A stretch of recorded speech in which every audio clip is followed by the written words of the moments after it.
Hello, in this video I want to show you how to download the app for your Bose Smart Soundbar 300 for any smartphone or iPhone.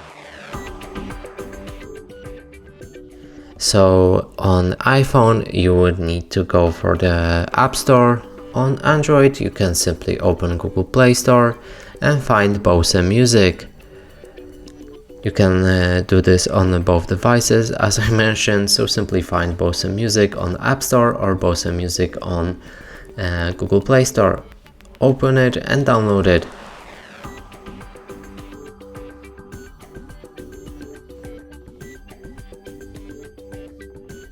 Now after installation process is complete, you should be able to open it.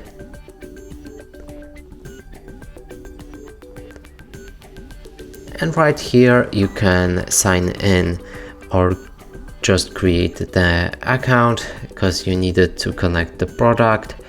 And if you want to connect your soundbar, be sure to check our future video as we show you how to connect it exactly in that one. And that's it for this video. Hope you like it. Please consider subscribing to our channel, leave a like and a comment below.